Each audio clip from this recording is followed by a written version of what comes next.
Bernard Stalter, bonjour. Bonjour Olivier.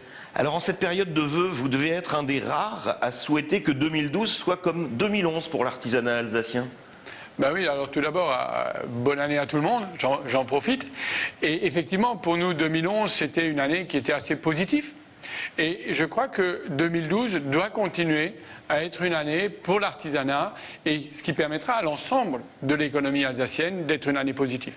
Alors près de 25 000 entreprises et 125 000 salariés, vous le disiez, de la santé des artisans va dépendre en grande partie de celle de l'ensemble de l'Alsace. Alors allez-vous vraiment bien en ce début d'année ? Mais je crois qu'on ne va pas dire non plus que tout va tellement bien. Mais je crois qu'il est important de prendre la situation comme elle est aujourd'hui et d'en tirer du positif. Il faut se remettre en question. Il y a une autre manière peut-être de travailler. Il y a une autre manière de collaborer avec ces équipes. Donc effectivement, profitons de ce moment un peu difficile. Profitons pour revoir un peu les choses, pour redistribuer les cartes, pour avoir des idées d'innovation que ce soit dans le travail, que ce soit dans les ressources humaines, que ce soit dans la gestion des équipes. Je crois qu'il est important, dans une situation qu'on peut dire est une situation de crise, nous devons réfléchir comment mieux faire dans un monde peut-être nouveau.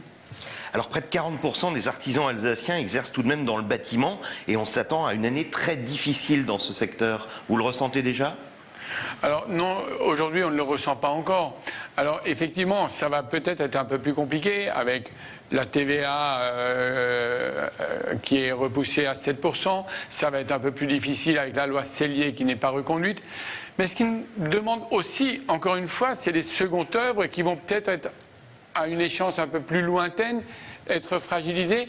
Mais je crois que là aussi, travaillons à des nouvelles réflexions, à des nouvelles manières de faire, à des nouvelles opportunités, comme le développement durable, comme les maisons BBC. Donc des opportunités se présentent à nous, saisissons ces opportunités pour aller encore plus loin que ce qui nous est prévu.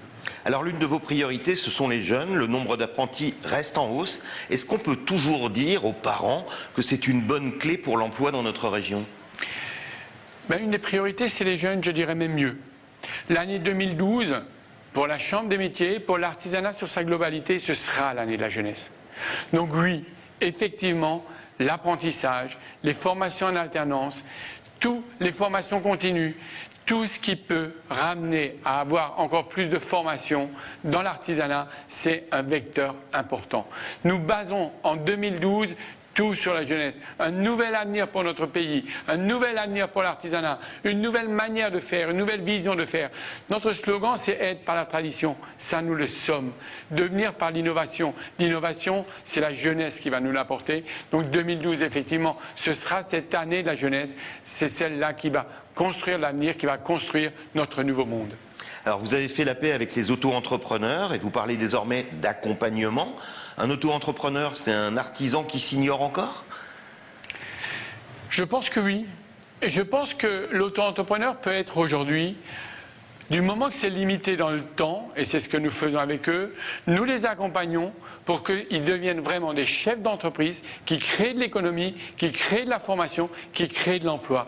Donc, pour une courte durée, mettre le pied dans l'étrier avec le statut d'auto-entrepreneur, oui, développer l'économie, développer l'entreprise, développer cette jeunesse que nous voulons continuer à mettre en place, oui, donc le statut d'auto-entrepreneur. Quand il sera limité dans le temps, et il y a un projet de loi dans ce sens, effectivement, mais déjà aujourd'hui nous les accompagnons pour qu'ils deviennent des vrais chefs d'entreprise. Bernard Stalter, merci.